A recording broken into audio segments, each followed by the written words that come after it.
Bienvenidas, bienvenidos. Estamos dando inicio a la tercera jornada de estos recorridos lectores, géneros y temas literarios para mediadores de lectura. Luego de la proeza que hicimos con la compra virtual con el libro por ciento, y en función de la selección y las características que tuvo, nosotros nos preguntábamos cómo hacer para colaborar con las bibliotecas populares en gestionar las colecciones y mejorar todas las capacidades para fomentar el derecho a la lectura. Y pensamos que era importantísimo hacer estos recorridos de géneros literarios que nos permitan justamente tener más y mejores herramientas para la promoción de la lectura. Para ayudarnos con estos recorridos, hoy contamos con la inestimable presencia de Claudia Piñeiro, que creo que no requiere demasiada presentación porque todos la conocen y porque, bueno, basta decir que en la última edición del libro por ciento, Catedrales fue el libro más comprado por las bibliotecas populares, el título más comprado por las bibliotecas populares. Bueno, Claudia, además de ser reconocida oficialmente como amiga de las bibliotecas populares, ha sido una firme defensora de las bibliotecas y de la CONAVIP, una fiel acompañante y una firme defensora cuando tuvimos algunos recortes y problemas y desatenciones.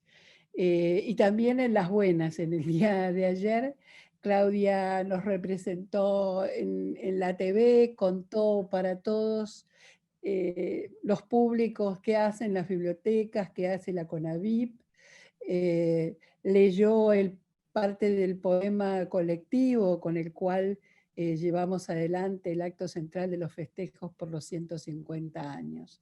Así es que yo creo que no requiere demasiada presentación y sí reiterar públicamente todo nuestro agradecimiento a esto, a que es una amiga en el título y en la acción.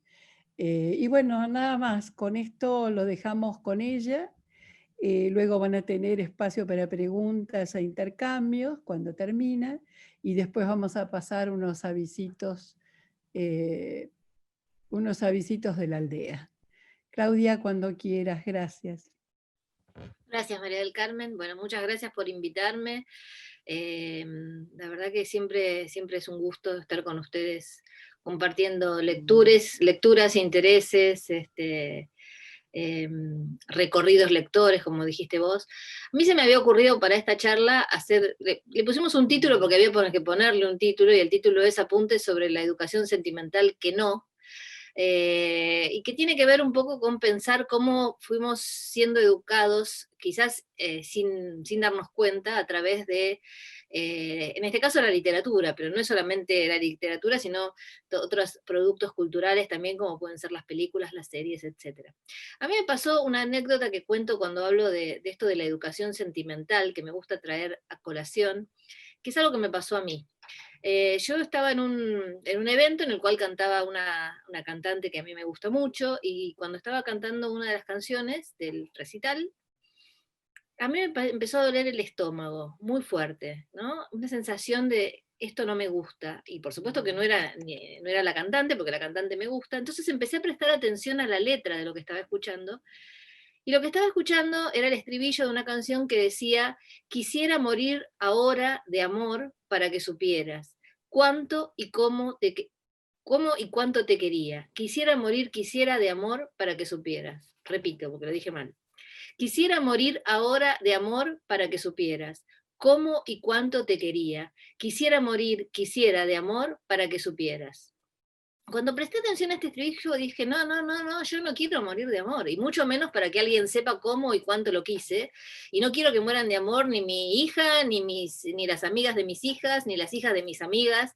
Entonces me puse a pensar cómo se va formateando eso en nuestra cabeza, ¿no? ¿Qué es el amor? ¿Cuándo es fuerte el amor? Si uno quiere morir de amor, entonces es que el amor es fuerte, etcétera, ¿no? Después, bueno, por supuesto cuando llegué a mi casa me fijé de quién era el texto de esta canción, y es una canción que le puso música Alfredo Zitarrosa, y la letra es de Idea Villariño. Idea Villariño es una poeta uruguaya extraordinaria.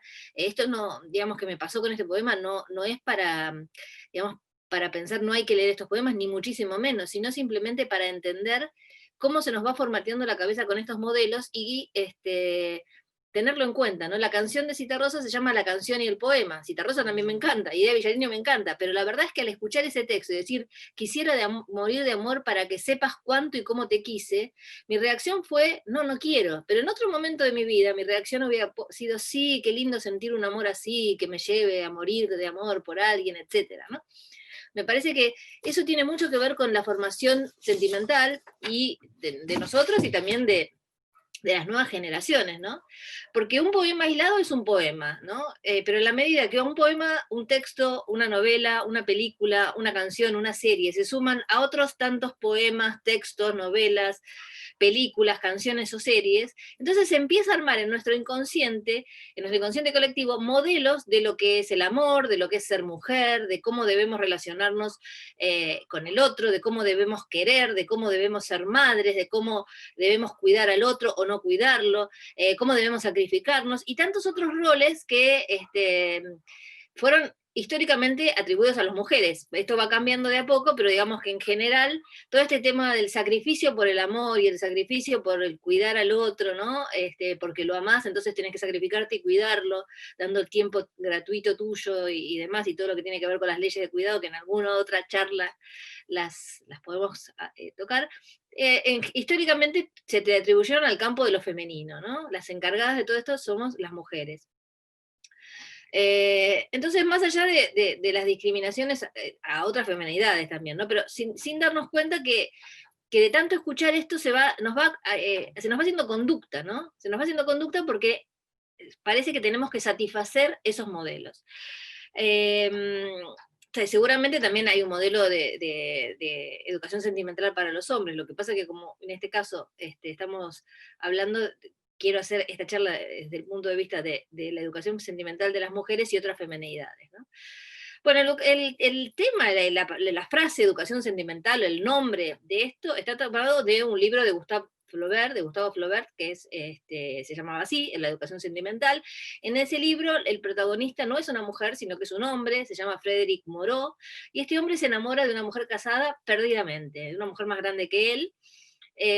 Pero sin embargo, Marcel Proust, cuando leyó esta novela, y que había leído otras cosas de Flaubert, dijo así: si yo tengo razón, la novela a la que mejor le vendría el título La educación sentimental es a Madame Bovary. Y realmente Madame Bovary, él dijo, no me cabe ninguna duda de que su heroína es víctima de la educación sentimental. Ustedes se acuerdan que Madame Bovary era una mujer que, por supuesto que es la novela más famosa de Flaubert, y es una mujer que leía desesperadamente novelas románticas y estaba aburrida en su vida, que no era como las novelas, deseando todo el tiempo ser una de las protagonistas de su novela, ¿no? La educación sentimental en ese libro de Flaubert tiene mucho que ver con la decepción y con la desilusión, ¿no? Cuanto más decepcionado, más enamorado. Cuanto más desilusionado, más enamorado. El crítico literario George Lucas dijo que en realidad para él, más que la desilusión, es la adaptación. Adaptarse a ese malestar y sentir que eso es el amor, ¿no? Y entonces él se pregunta, ¿a qué hay que adaptarse? Y responde, a la organización social de su momento histórico. Con esto que quiero remarcar justamente que la educación sentimental nos va llevando a adaptarnos a la organización social de nuestro momento histórico, ¿no? A ser las mujeres o los hombres o las disidencias que se supone que se espera, ¿no? Que se espera de nosotros. Entonces, hoy, además de ser el título de esta novela de Flaubert, La educación sentimental podemos decir que es un concepto literario y que se refiere a cómo se va definiendo y formando la personalidad en la infancia y en la adolescencia por la presencia de costumbres y convenciones sociales y por el imaginario que se transmite por debajo o en las sombras de los programas escolares, de la cultura popular, de la literatura, del cine, de la televisión y otros formadores de modelos a través de historias. Me cuentan una historia y yo quiero ser esa persona que parece que es tan feliz en esa historia como le pasaba a Madame Bovary.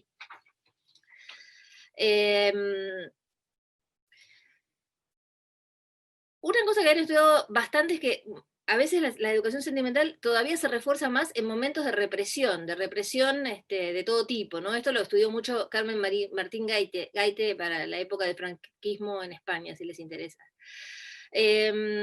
Ahora, el tema es, ¿qué hacemos para salir de esta educación sentimental? Porque uno podría pensar, bueno, nos educaron con esa educación sentimental y ahora, si nosotros tomamos historias que se ajustan más a otro tipo de mujeres, de hombres, de disidencias, etc., estamos tomando otra educación sentimental, pero siempre hay una educación sentimental. Bueno, a mí me parece que la trampa está ahí, que lo que uno tiene que tener en cuenta es que lo mejor siempre va a ser la diversidad y el no prohibir, o sea, que los que leen se llenen de historias de distinto tipo, ¿no? Que no hay un solo modelo de ser mujer, que no hay un solo modelo de ser madre, que no hay un solo modelo, que probablemente el tema de los géneros que están tan en cuestión también, esa cosa de pensar que uno tiene que decir soy hombre o que soy mujer y que hoy está tan en discusión. Pensemos cómo nos educaron a nosotros, qué libros nos educaron a nosotros, por lo menos a mi generación, qué libros. Mujercitas, Cumbres Borrascosas, Ana Karenina, Casa de Muñecas. En realidad, parecería que como una primera conclusión que se puede sacar de todo eso es que son historias de mujeres a las que si quieren romper con los moldes no les va demasiado bien, ¿no? O sea, no les va demasiado bien rompiendo con ese molde que se supone que es el que nos tenemos que adaptar y tomar como modelo de mujer. ¿Esto qué quiere decir? Que nosotros somos promotores de lectura, yo soy promotora de lectura, los bibliotecarios son promotores de lectura. ¿Qué quiere decir? ¿Que no tenemos que recomendar estos libros? No, de ninguna manera. Por supuesto que los poemas de Idea Villanía son extraordinarios, por supuesto que hay un montón de historias que están fechadas en otras, están escritas en otro momento, y hoy puede resultarnos raro desde este punto de vista, pero por supuesto que vale la pena seguir leyendo. Yo doy un ejemplo extremo, ¿no? No estoy para nada de acuerdo con esto de la cultura de la cancelación, que hay que cancelar y no leer a determinado autor porque cuando va a las historias, porque ese autor cuando vivió, que seguramente no es en este momento, tuvo algún tipo de comportamiento que uno considera que no corresponde desde el punto de vista que sea, o porque escribió historias que hoy están fuera de lo que nosotros creemos que es adecuado, teniendo una perspectiva de género y pensando un mundo diferente para las mujeres.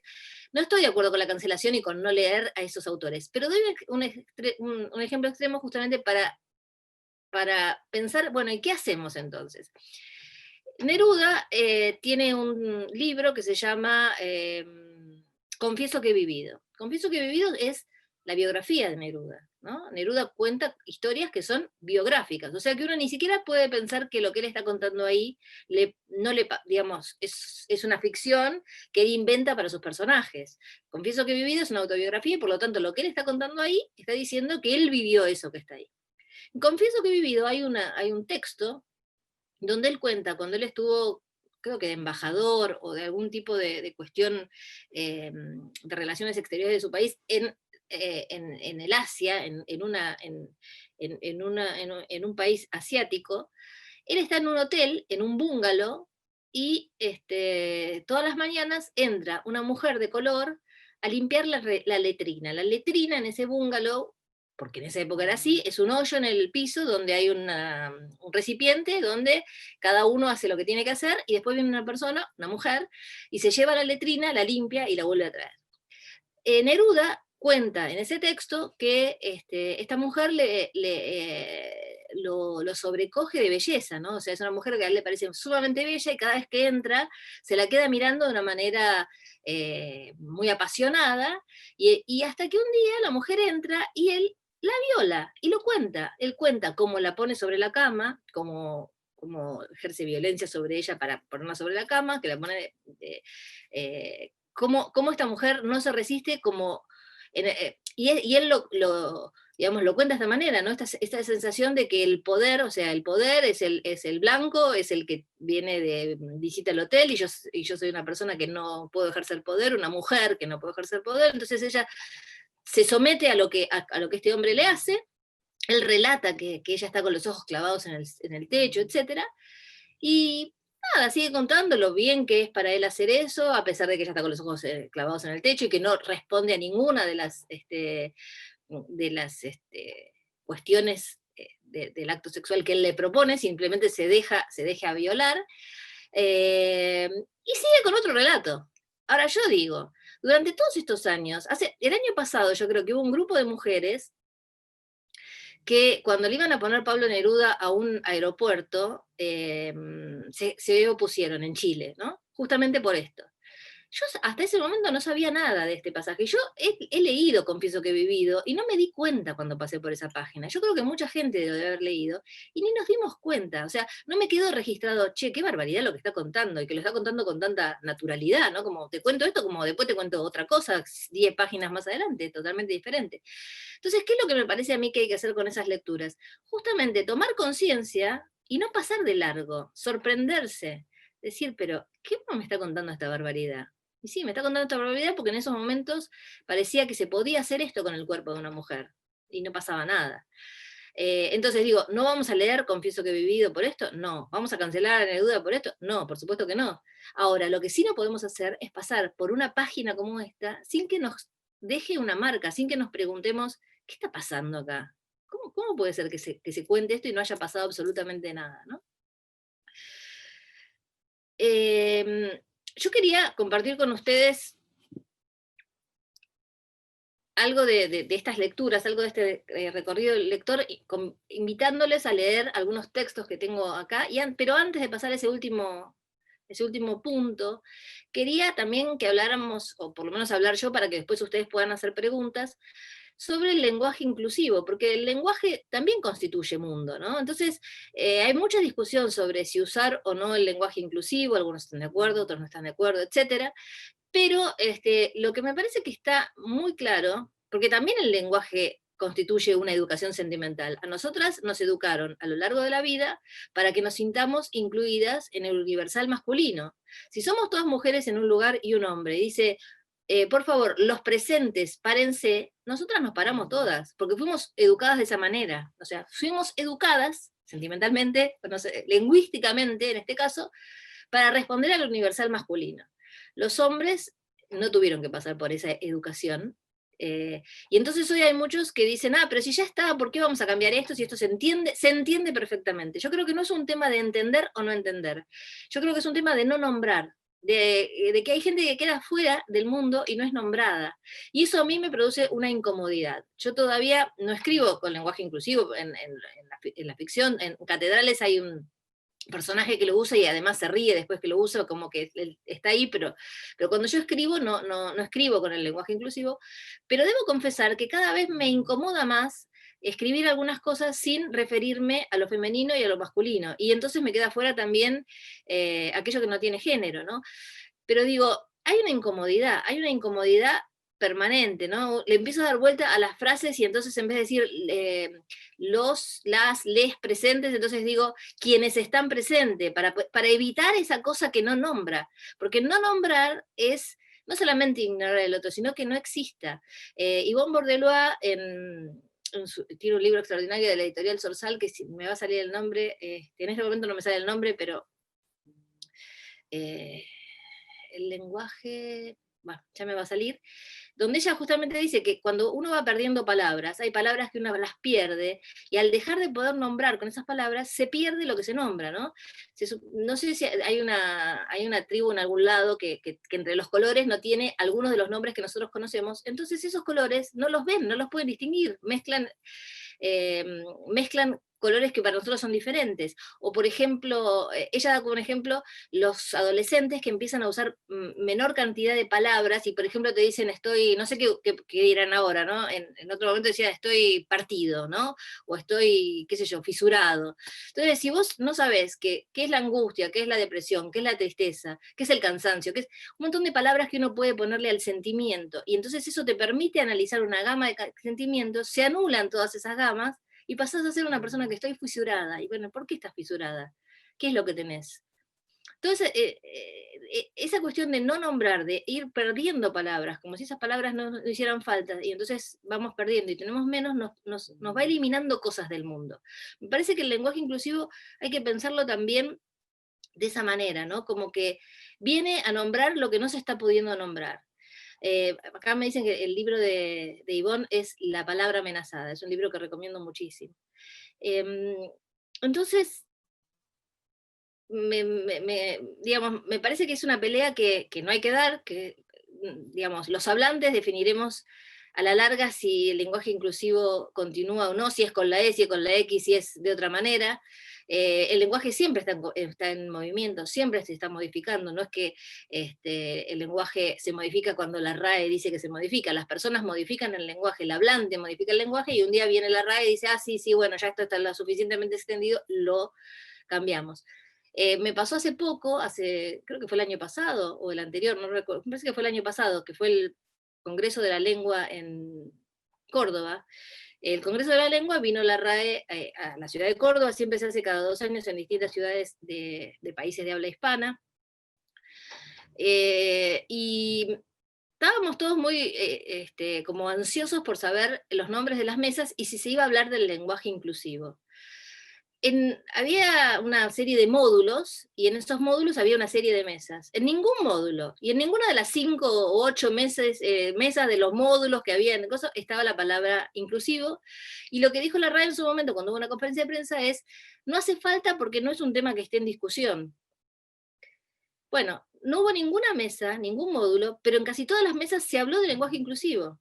En casi todas las mesas había algún participante que sacó el tema del lenguaje inclusivo. También me causó gracia porque un periodista del diario El País me dijo que en la RAE, las cartas que recibe la RAE relacionadas con el lenguaje inclusivo, según él me dijo, habría que chequear los números, el 90% son para pedir que se prohíba, no para pedir que se autorice, porque los que hablamos no pedimos autorización para usar los lenguajes, los usamos y punto, ¿no? Pero la mayoría de las cartas que recibe la RAE es para pedir que se prohíba. Entonces, en esta cosa de la educación sentimental, además de las historias, ¿no? De cómo son los personajes, de cómo viven, de cómo aman, de cómo son mujeres u hombres, también hay algo que tiene que ver con el lenguaje, ¿no? No es solamente las historias, sino las palabras que nombran y las palabras que no nombran, que dejan afuera a otros, ¿no? Entonces voy a empezar con mi recorrido por algunos de los libros, y voy a empezar justamente con esto. Les quiero leer un pequeño texto de este libro que para mí es hermoso, que se llama Inundación. Es un libro de Eugenia Almeida, que es una extraordinaria escritora cordobesa, y este libro es de una editorial cordobesa que se llama Ediciones Documenta. Ediciones Documenta saca libros que son como un libro objeto hermoso. Hay uno de Camila Sosa Villada también que se llama El viaje inútil, que es de la misma colección, la misma tapa. Son muy lindos objetos. Y les quiero leer este texto de Eugenia. Se llama Movimiento. Este libro es como todo pequeños fragmentos de prosa poética, ¿no? Muchas reflexiones en prosa poética. Movimiento, gastar el lenguaje, frotarlo, hacer que pierda su primera capa por efecto del desgaste, hacer que abandone la correspondencia inmediata, la previsible, la que busca la ingenuidad de nombrar las cosas en base a la referencia o la analogía. Buscar una palabra, una sola, repetirla en voz alta hasta que sea solo un sonido vacío de significado. Seguir un poco más, soportar esa zozobra frente al sinsentido, la evidencia de que nuestro idioma es solo un trato, una conversación, una convención, algo que puede volver a reformularse. Repito esto, la evidencia de que nuestro idioma es solo un trato, una convención, algo que puede volver a reformularse. Me encanta esa definición del lenguaje. Soportar ese vacío y esperar que llegase un sentido nuevo, algo que sí está en las letras, algo que funciona como una revelación, un refugio, una descarga, un sentido que evidencia el sinsentido con el que nos movemos cada día. Y con ese movimiento propone la trastienda de la lengua, lo que sucede atrás, el mecanismo secreto que permite el efecto. Gastar entonces todo aquello que apunte a lo familiar, desarmarlo, ver de qué está hecho, poner esos fragmentos sobre la mesa y soportar un tiempo de vacío. Solo cuando se ha atravesado eso, la escritura puede decir algo propio. Inundación, de Eugenia Almeida. Y les quería recomendar algunos otros libros. Bueno, hablando del lenguaje inclusivo, un libro que yo recomiendo mucho es Vikinga Bonsai de Ana Ojeda. Es un libro que sí está escrito todo en lenguaje inclusivo, pero es mucho más que eso. Cuando se lo publicitó en su momento, el año pasado creo que fue, se decía, es el primer libro en lenguaje inclusivo. Yo creo que es mucho más que eso, porque lo que hace es preguntarse cada palabra qué nombra y qué no nombra, no solamente si termina en O, A o E, sino realmente esta palabra, qué está nombrando. Hace un recorrido y desarma el lenguaje de una manera extraordinaria. Otro libro, este libro salió ahora hace poco, anótenselo para cuando vuelvan a hacer compras para las bibliotecas, es el libro de Selva Almada. Selva Almada para mí es una de las mejores escritoras argentinas. Este libro no es un río, se puede leer como parte de una trilogía, pero separado totalmente, no es que tienen que haber leído los libros anteriores, pero tiene mucho que ver con Ladrilleros y con El viento que arrasa, es el mismo mundo. Lo que me parece muy interesante de este libro, que Selva, lo mismo que los libros anteriores, se aventura a un mundo absolutamente masculino, ¿no? A veces hay como un prejuicio de que las mujeres hablamos de temas de mujeres nada más, ¿no? O que las mujeres están triunfando en el mundo por el feminismo y por todas esas cosas. Por supuesto que el feminismo nos ha sacado muchísimas ataduras de encima, pero eso no quiere decir que lo que escribimos tiene que ver solamente con eso, o tiene que ver con eso literalmente.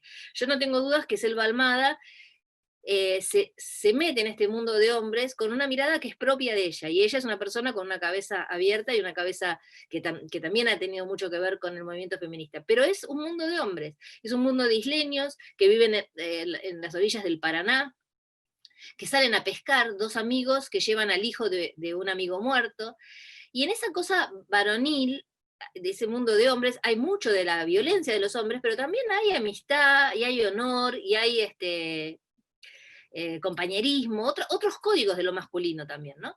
Y hay una cosa interesante que también trabaja mucho el libro sobre cómo los extranjeros, digamos, los que no son los chilenos, el que viene de afuera, se apropia del río y de alguna manera lo destruye, esa cosa de sentir, bueno, el río está acá para que, si está acá, es de todos y es mío, ¿no? Esa cosa que también ella ha trabajado en Chicas Muertas con respecto al cuerpo de la mujer. El cuerpo del río, como el cuerpo de la mujer, es un cuerpo que si está ahí se puede usar. Entonces vienen con el jet ski o tiran basura o lo que sea, y está ahí para ser disfrutado, parece, y no respetado.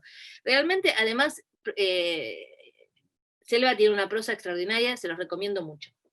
Otro libro que quiero recomendar, recomiendo un libro por autora, pero podrían ser otros libros de ella. Mariana Enríquez tiene este libro que se llama Este es el mar, para el que no la leyó todavía. Hay un libro nuevo que es el que ganó el premio Anagrama, pero este libro es una novela, para el que no la conoce, es lindo para empezar, y además para los bibliotecarios es un libro que le gusta mucho a los adolescentes, porque son unas chicas que son fans de rockeros, ¿no? Son esas que van a los recitales y gritan en la puerta y son fanáticas y lo siguen por todos lados, pero por supuesto que como todo lo que escribe Mariana Enríquez, que tiene que ver con el terror y lo fantástico, no solamente son chicas, ¿no? Hay algo mucho más para descubrir en este libro. Recién se las nombré, pero se la vuelvo a nombrar, Camila Sosa Villada. Camila Sosa Villada es una autora cordobesa que le está yendo extraordinario en todo el mundo. Este libro, Las Malas, yo nombré antes El viaje inútil, que para mí es un libro precioso, que es documenta.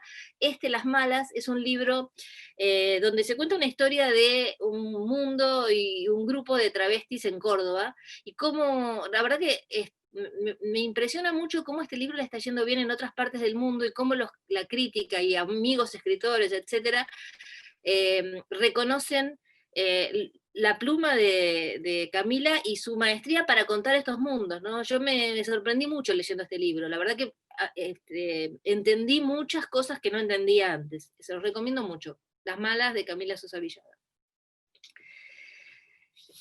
Este libro de Cynthia Edul, a mí me encanta, se llama La tierra empezaba a arder. Todo les estoy recomendando es para desarmar esa educación sentimental, ¿no? Son libros que tienen otra mirada, una mirada más abierta y diversa, ¿no? La tierra empezaba a arder es una madre y una hija que van a Siria a visitar a sus parientes. Hay todo un recorrido de los parientes que vienen a Buenos Aires, los de Buenos Aires que van a Siria, según a qué país le está yendo mejor y qué país le está yendo peor, ¿no? Y es el enfrentamiento también de esta chica argentina yendo a Siria y encontrándose con una sociedad que hoy le resulta desconocida. En otra época Siria era menos conservadora, a lo mejor con algunas de las cuestiones que tienen que ver con las mujeres, con la religión, etcétera, pero en este momento es un mundo bastante menos occidental, por decirlo de alguna manera, y menos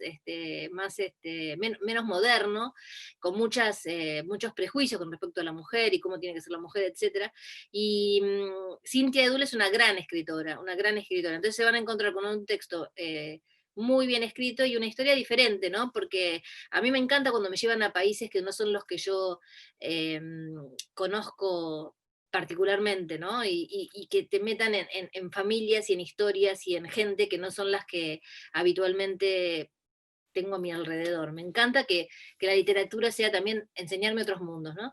Se llama La tierra empezaba a arder, de Cynthia Edul. Esperen que voy a abrir acá un mensaje que me dice cuántos minutos me faltan, porque yo lo tengo cerrado.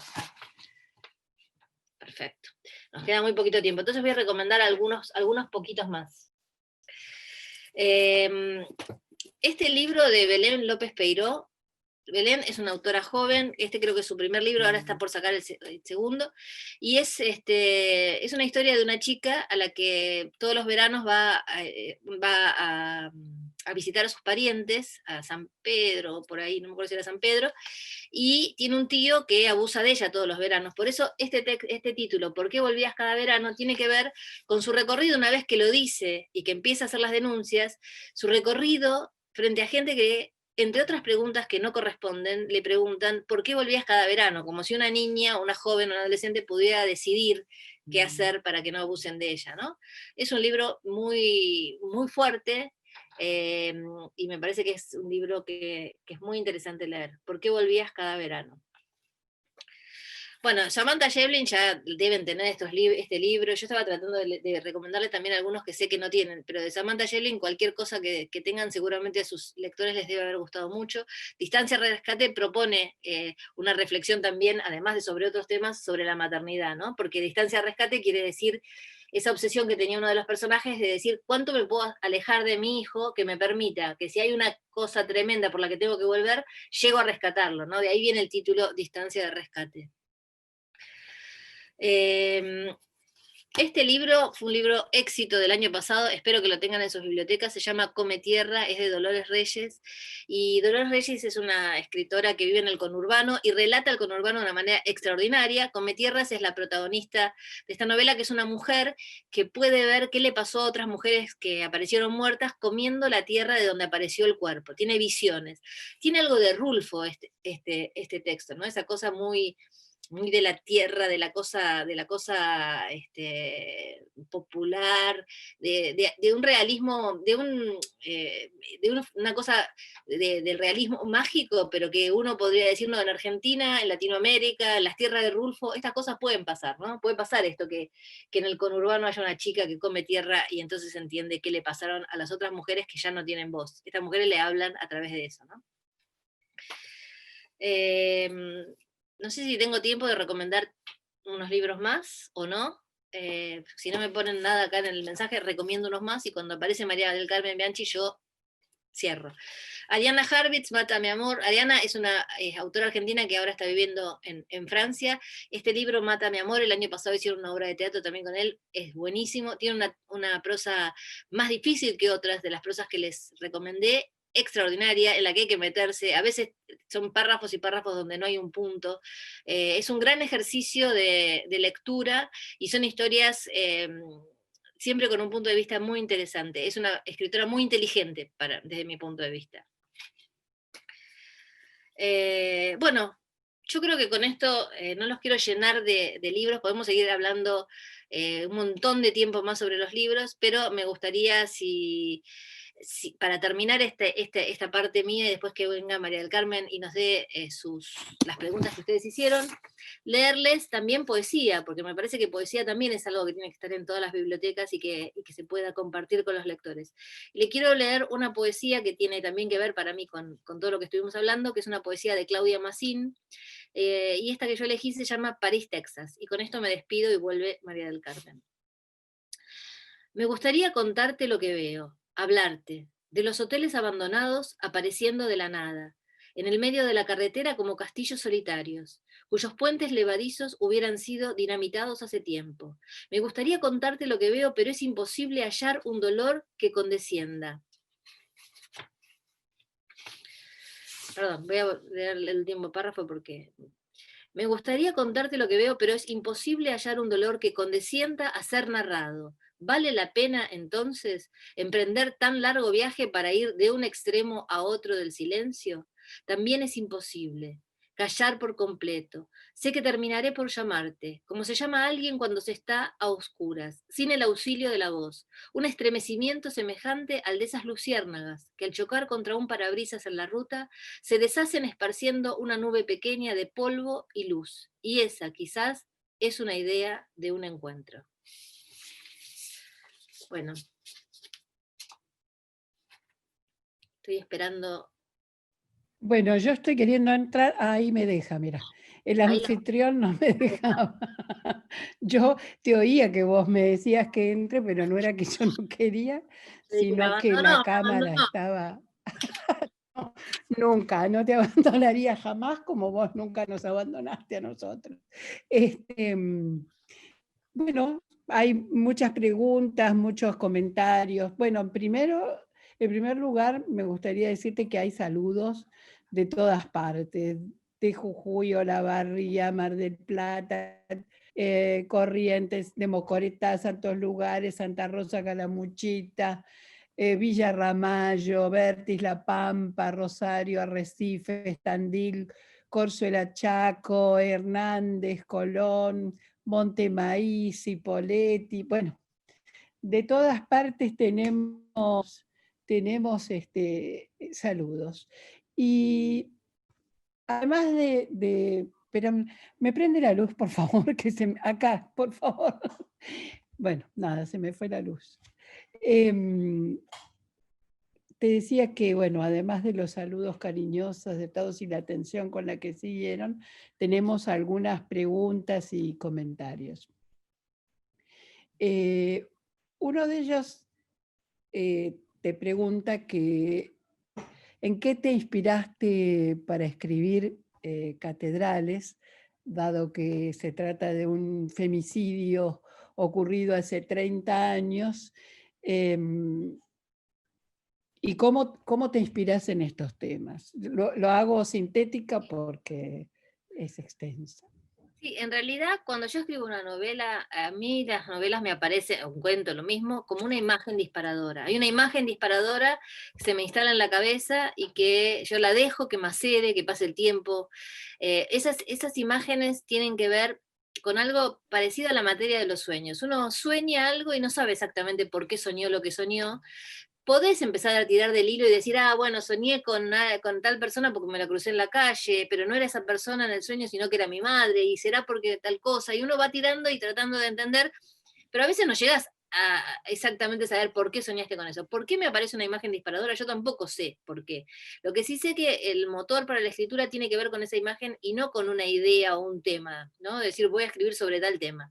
Es esa imagen, en el caso de Catedrales, era esta chica muy parecida a la tapa de la novela, una chica que está en una iglesia, en el último banco, esperando un consuelo que aparentemente no le llega. Y lo que hice fue dejar esa imagen, empezar a entender quién era esa esa joven. Enseguida se me ocurrió que era alguien que pertenecía a una familia donde había otras 2 mujeres, 2 hermanas, y que era una familia muy católica. Y todo eso estuvo muchos meses en mi cabeza, mientras escribía otras cosas, mientras leía otras cosas, pero una vez que entra una de esas imágenes, está permanentemente en la cabeza, ¿no? Entonces me va acompañando a distintos lugares, hasta que en algún momento eso se termina de armar, yo empiezo a entender quiénes son, cómo hablan, cuáles son sus conflictos, empiezo a pensar hacia dónde va la novela y cómo puede terminar.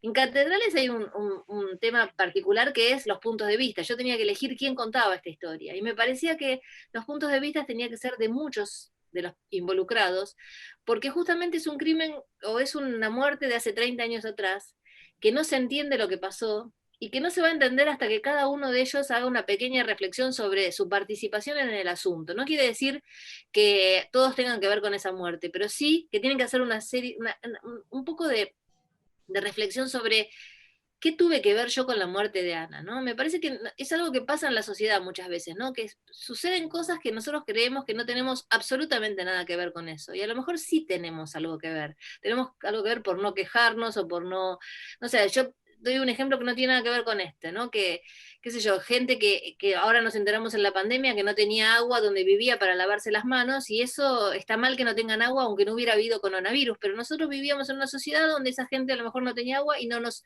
preocupaba, no nos importaba. ¿No somos nada responsables de eso o somos un poco responsables? Esos pensamientos, ¿no?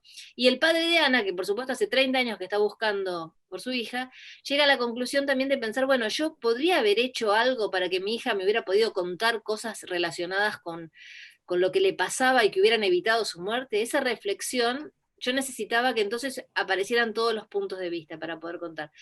De todos modos, hay algunas, a lo largo de la escritura aparecían también referencias inmediatamente, como por ejemplo otros padres y otras madres que siguen preguntándose qué le pasó a sus hijos, como puede ser Alfredo Levos en Tucumán, por ejemplo, que tantos años después no sabe qué pasó con su hija, como el papá de María Cash, que murió buscando a su hija en una ruta, y como tantos otros que todavía buscan saber qué pasó, ¿no? Entonces, esa cosa ¿no? de acordarme de Alfredo Levo yendo con sus carpetas a la radio, a los programas de televisión, a algún juzgado, tratando de que alguien lo escuche, que alguien le pueda decir qué pasó, ¿no? Todo eso estaba presente mientras escribía. Y es interesante esto que vos comentás, Claudia, como que está esa reflexión en Catedrales, porque, y tiene que ver con que nosotros estamos impulsando desde CONAVIP y con las bibliotecas populares la lectura de género, en el sentido de dar un debate en la cultura, en el cotidiano, sobre la cuestión de género, ¿no? Y me parece que a veces con esta discusión sobre si el lenguaje inclusivo sí o no, si usamos solamente los artículos y con eso es bastante, y la O y la A no son importantes, se pierden de vista, digamos, este mar de pequeños hilos y arroyos que constituyen esta cuestión, ¿no? Bueno, vamos a seguir con Una anécdota con respecto a eso, María del Carmen. Mira, yo una vez sí. estaba discutiendo con alguien, me hacía acordar el otro día a Patricia Rakonikov porque me había olvidado. Me dice, ¿te acordás cuando le contestaste a tal en Frankfurt tal cosa? Porque viste que toda esa discusión de si hay que decir presidente o presidenta. Entonces, que la discusión es, pero si presidente está muy mal porque, no sé, porque son participantes. No sé qué discusión lingüística me trajo esta persona, que de ninguna manera habría que decir presidenta porque presidente no sé qué cosa. Y entonces le digo, ¿y con sirvienta pasa lo mismo? Porque sirvienta lo debes decir fácilmente. O sea, sirvienta tiene el mismo, porque él decía, viene de presidir y sirvienta viene de servir. Pero digamos, con el cambio en sirvienta nadie tuvo problema. Recién con presidenta se empezaron a preocupar, ¿viste? Exactamente. Sí, y eso, bueno, a mí me pasó, en el 2003 yo firmé presidenta y tuve un reclamo incluso oficial de que no me querían aceptar en la Secretaría de Cultura mis notas porque yo firmaba presidenta y mi sello decía presidenta. Y llegó hasta la legal y técnica el asunto, porque me negué, y hasta que se expidió la legal y técnica en el 2004, 2005, qué sé yo, que yo si soy mujer puedo ponerme con A. Son las pequeñas batallas que vamos dando. Sí, que no era por feminista, era porque, bueno, yo soy esto, ¿no? Sí, Soy, claro. bueno, otras preguntitas que dice, ¿cuál de tus libros no podemos dejar de tener en la biblioteca? ¿Y cuál de los tuyos, o bueno, cuál es tu libro preferido? No aclara si es sobre los tuyos, a cuál quieres más, pero también lo podrías contar, eso es un chisme que me encanta. Ah, mirá, lo que pasa siempre con los libros, a mí me pasa cuando me preguntan cuál es tu preferido, es que digo que pasa un poco como con los hijos, ¿no? Que vos no sabés cuáles, cada uno tiene sus características. En general, termino eligiendo el último porque es el más chiquito, es el que más hay que cuidar, ¿no? Como que es el que uno tiene más presente. Pero distintos libros a mí me dieron distintas satisfacciones. Tuya es un libro que a mí me da muchísimas satisfacciones porque es un libro que se lee muchísimo en los colegios secundarios y que es introductor de lectores, ¿no? He ido a colegios, una de las primeras veces que me tocó ir a un colegio por tuya fue a un secundario de adultos que queda por Caballito, que se llama la escuela, el Colegio de la Joya o algo por el estilo, porque a la mañana hay una escuela que hacen joyas, ¿no? De orfebrería. Y había un señor que en ese momento me parecía muy grande, hoy sería un señor más o menos un poco más grande que yo, pero cuando yo fui hace 15 años me parecía un señor muy grande, y me dijo que lo que le había pasado con el libro es que era la primera vez que había podido terminar un libro y que él ahora sabía que si había podido terminar ese libro va a poder terminar otros. Y para mí fue un regalo inmenso lo que me pasó. Y siento que pasa eso mucho con los profesores que me cuentan que dan ese libro en los colegios secundarios, que les ayuda a después que lean otra cosa, porque sienten que disfrutaron a lo mejor un libro, ¿no? Ese libro me da muchas satisfacciones por eso. Y Elena, ¿sabes? Eso es que es un libro que se ha leído mucho en cuarentena, en esta cuarentena. Catedral es muchísimo porque es el que salió, pero después el otro del que me habla todo el mundo es de Elena Sabe, quizás porque en su momento no lo leyeron, porque Elena Sabe salió muy cerca de Las Viudas de los Jueves. La Viuda de los Jueves es un libro que leyó mucha gente. Y Elena Sabe es un libro más duro porque es una mujer que tiene Parkinson, y el libro acompaña esta enfermedad. Entonces hay toda una situación de no poder moverse, no poder arrancar si no toma las pastillas que tiene que tomar, etcétera, que no todo el mundo está dispuesto a transitar. Ese libro es absolutamente ficción, pero la enfermedad de Parkinson es una enfermedad que tuvo mi madre, y una cosa que yo sentía era que a los enfermos en general, lo dice Susan Sontag en un libro extraordinario que se llama La enfermedad y las metáforas, que a veces le quitamos la mirada a los enfermos. Esa cosa de decir, viste que uno le dice a un chico, no lo mires, no lo mires, que está enfermo, como si le hicieras un mal al enfermo, pero en realidad le quitas la mirada, ¿no? Le quitas la mirada y yo sentía que pasaba un poco eso con mi mamá, que trataba a la gente de no mirarla para no ponerla incómoda, por decir de alguna forma. Y entonces Elena Sabe es un libro que parece una cámara en primerísimo primer plano siguiendo ese cuerpo enfermo por toda la novela. Y ese recorrido hay gente que lo puede hacer y gente que no. Entonces me alegró mucho que de la mayoría de los grupos de lectura que me llamaron para hacer Zooms en este aislamiento, muchos eran por Elena Sabe.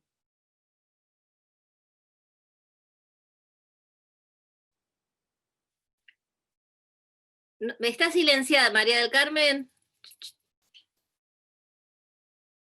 Perdón, es que lo silencio para que ningún ruido se filtre. Que voy a juntar dos preguntas que me parece que están relacionadas. La una que dice si el uso del lenguaje inclusivo, vos pensás que es algo que tiene que incorporarse en la educación o que es algo que naturalmente se va a ir dando. Yo creo que de algún modo quedó respondido. Y otra pregunta que te dice si considerás que hay un boom, una fuerza enorme casi con características de boom, de literatura escrita por mujeres o por disidencias. Yo creo que lo que debería, para mí, ¿no? Yo no soy educadora, lo que debería hacer la escuela es aceptar el uso que se va imponiendo, o sea, no coartarlo. Si un chico viene y habla de esa manera, no coartarlo. Si un chico pregunta cómo sería el lenguaje inclusivo, poder contarlo. Probablemente no es algo que tiene que estar en los programas todavía, porque no es algo, me parece, consensuado de alguna manera, pero sí la posibilidad de hablar del asunto y la posibilidad de, si la maestra quiere usarlo, también lo debe poder usar, pero no una cosa me parece todavía programática, me parece que no estamos en ese punto. Hay que dejar que se siga usando y ver si esto esto queda. Si queda, va a ser lenguaje, y si no queda, habrá sido un tiempo que lo usamos y pasaremos a otra cosa, ¿no? Yo creo que va a quedar, pero es mi sensación.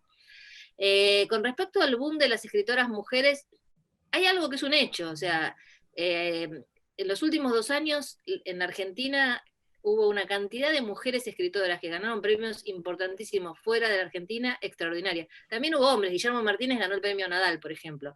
Pero la cantidad de mujeres que ganaron premios en el exterior fue muy impactante. Y también me parece que se da, mujeres y disidencias también, ¿no? Y me parece que también se da con lo mismo en otros países de Latinoamérica, y probablemente en otros países que yo no leo tanta literatura, y también creo que las mujeres y las disidencias escribimos desde los márgenes, escribimos desde las fronteras, y entonces eso hace que nuestra literatura tiene una fuerza que a veces cuando vos escribís desde el centro del poder, no la tienen las literaturas. Entonces me parece que hoy hay muchas mujeres y disidencias escribiendo desde las fronteras con una fuerza para poder pelear ese espacio, que quizás el que está cómodo donde está no lo necesita, ¿no? Y por eso aparecen tantos nombres como los que yo les pasé antes, o mexicanas como Valeria Luiselli o Fernanda Melchor, chilenas como Costa Magna o Lina Meruane, o infinidad de escritoras que me parece que están dando una literatura impresionante. Pensemos que Gabriela Cabezón Cámara el año pasado quedó entre los 5 finalistas del Booker Prize, que es el premio más importante en literatura traducida al inglés, ¿no? Que es un premio que codiciado por todo el mundo, ¿no? Y quedó además con un libro dificilísimo, quizás uno pensaría a priori para entender fuera, que es Las aventuras de la China Iron, que es como una continuación del Martín Fierro, con 2 personajes que serían la mujer de Martín Fierro y una gringa. Y entonces uno dice, bueno, pero si no leyeron al Martín Fierro, a lo mejor afuera, ¿viste? Todos esos prejuicios de algunos que ponen pruritos a estas cosas, y el libro quedó finalista del Booker Prize, nada menos, ¿no? Así es. No, y además está contado de un modo que es universal, ¿no? Es tremendo, sí. Relacionado con esto, te preguntan si vos crees que esta literatura feminista contribuyó a cambiar en algo la literatura. Yo diría literatura femenina porque no todo ha sido en clave feminista, ¿no? O sea, pero bueno, si vos pensás que esto contribuyó a ponerle una nota distinta a la literatura en general.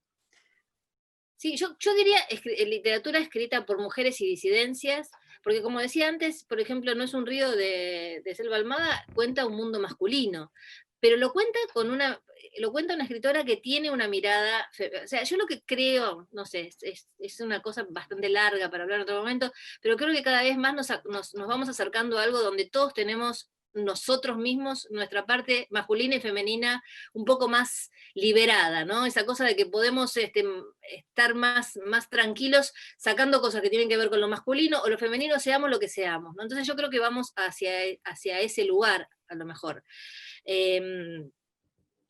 Pero sí, yo digamos, lo que me parece realmente es lo que dije antes, que hay un montón de escritoras escribiendo historias que valen la pena ser leídas. También hay escritores, no sé, yo tengo acá entre mis libros también a Julián López, tengo, qué sé yo, a Holguín, distintos autores, Pedro Mairal. Me parece que uno tiene que ir haciendo su propio recorrido, ¿no? Hoy yo contaba este recorrido, pero los recorridos son muy particulares, ¿no? Y un libro va llevando a otro, y si se modificó la literatura por esto, yo creo que se van trazando recorridos, ¿no? No sé si podría decir que se modificó toda la literatura, no sé, son recorridos, y quizás dentro de unos años estamos haciendo otro recorrido. Bueno, y ahora entrando en la etapa ya por la hora, en la etapa del programa de Chimentos Literarios, y antes de terminar y pasar a los avisos parroquiales, las preguntas tienen que ver con, bueno, entonces, ¿cuál es la imagen que tenés ahora y qué será lo próximo que escribas, dichas de distintas maneras, y cuál es el santo grial de tu biblioteca? Qué preguntas, qué preguntas. La imagen disparadora todavía, hace poco que terminé Catedrales, vino la pandemia, se está empezando a armar, todavía no está, así que no podría contar porque todavía no está.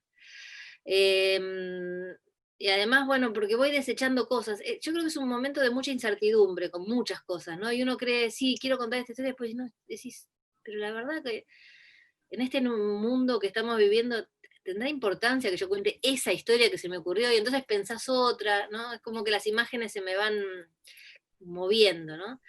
Tengo varios santos griales, pero en mi biblioteca yo tengo, por ejemplo, acá arriba justo, tengo varias bibliotecas en distintos lugares. No sé si a ustedes les pasa, pero no tengo una sola pared donde me entre todo. Tengo varias paredes donde me van entrando distintos libros.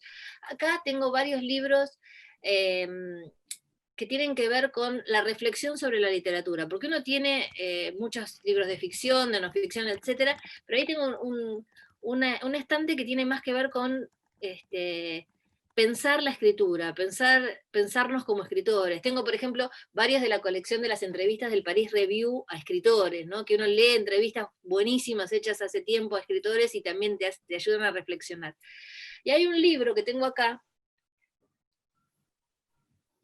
que no diría que es el Santo Grial, pero digo que es un libro que estoy citando últimamente mucho, que se llama El estilo tardío, de Edward Said, ¿no? Edward Said es digamos, es un escritor, estudioso, murió hace unos años, es palestino. ¿Se acuerdan que él tenía con Barenboim digamos, una fundación que estaban siempre de la unidad. haciendo la unidad entre judíos y palestinos, etc. Edward Said tiene libros más conocidos que esto, como Orientalismo y otros libros que son de consulta, ¿no? Académica, etc. Y en este libro sobre el estilo tardío, él lo que dice, abajo dice la bajada músicos y literatura a contracorriente. Entonces él hace un recorrido sobre músicos y escritores en su última etapa. Será porque yo ya estoy grande que empiezo a pensar en estas cosas, pero no, no, pero bueno, esa cosa de escritores y músicos que llegado a determinado momento hay como dos opciones, él dice. El escritor que empieza a armar sus obras completas, su colección de grandes obras, su monolito, por decirlo de alguna manera, como él Su quiere que despedida. recuerden, ¿eh? Como él quiere que Su recuerden. despedida. Exacto, pero además con una despedida, ¿no? Que ya te vienen a la cabeza quiénes son los que están haciendo eso, ¿no? Ya como esa cosa de armarse como grandes, ¿no? Y después hay otros, dice, que hasta el último minuto están luchando por escribir o por componer algo diferente, todo el tiempo tratando de hacer algo distinto y mejor a lo que hicieron antes. Y que muchas veces él dice, hay músicos y escritores que se les reprocha algunos textos finales que no fueron tan buenos como los otros y dicen, pero ¿por qué hace esto? Si ya con todo lo que tenía, bueno, porque siguió luchando hasta el último momento por hacer algo mejor y a lo mejor no le salió, pero que ese tratar todo el tiempo de seguir haciendo algo distinto es lo que por ahora deseo para mí en los próximos años, ¿no? Esa cosa de seguir intentando algo y si sale, sale y si no sale, no sale, ¿no? Pero siempre como el proyecto de que uno va a intentar algo nuevo.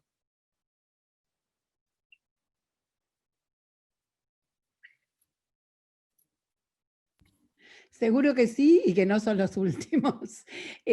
No sé, ¿querés decir algo más? Acá, bueno, siguieron preguntando y qué sé yo, pero no hay tiempo y además te piden que hagamos otra charla y entonces que hables de los cuentos, porque los cuentos son importantes, por supuesto, además en la promoción de la lectura en las bibliotecas. Pero bueno, necesitamos otra charla. Sí, los cuentos realmente no, pero digo, para terminar, yo justo recomendé todas novelas, pero la verdad es que todas estas autoras también tienen cuentos, y hay muchos cuentos en antologías y demás, que es una gran forma también de enganchar lectores, ¿no? De decir, probá esto, a ver, si no te gusta el primer cuento, lee el segundo, si no te gusta el segundo, lee el tercero, a lo mejor hay alguno para vos acá, que es más fácil a veces que embarcarse en una novela para alguien que no está todavía agarrado de la lectura. Es bueno, en algún momento ya lo hablaremos, María del Carmen, en otra charla. Sí, yo siempre recuerdo cuando hicimos la experiencia aquella de los micros de larga distancia con cuentos, que Sí, pusimos cuentos cortos, y uno de los relatos que devolvían era una persona que no sé, o no había leído nunca o hacía mucho que no leía y había descubierto ahí que se podía leer corto y que entonces iba a seguir leyendo, ¿no? Claro, Y se me quedó eso muy grabado porque, bueno, es inesperado, o sea, por ahí desde otras experiencias es impensable una cosa como esa. Lo habíamos puesto nosotros así para que nos devolvieran los libros y no se los llevaran, porque era mucha cantidad de micros y todo eso, pero valió también como iniciación, ¿no? Para claro. aquel que había mordido libros grandes y no, no le había salido. Bueno, yo creo que entonces nos vamos despidiendo, agradeciéndote una vez más. Siguen las preguntas, los saludos y demás. Vamos a poner en las redes dos recomendaciones. Una que es para ahora, para las 7 de la tarde, es un ciclo de charlas también que organiza la Dirección de Bibliotecas de la provincia de Buenos Aires. Y que, bueno, se enojaron con nosotros porque ellos lo pusieron los jueves, porque nosotros lo teníamos los miércoles, pero como tuvimos que reprogramar esta, así que nos comprometimos a invitar para que terminando aquí vayan a disfrutar esa experiencia que va a estar muy buena. Y el otro aviso, que va a aparecer ahí los links y demás, es que como parte del homenaje por los 150 años de la CONAVIP, la Biblioteca del Congreso está organizando también una presentación. Bueno, muchas gracias Claudia, muchas gracias Gracias a a todos ustedes, a quienes todos, nos... a todas las bibliotecas y ya nos encontraremos nuevamente. Gracias. Buenas tardes.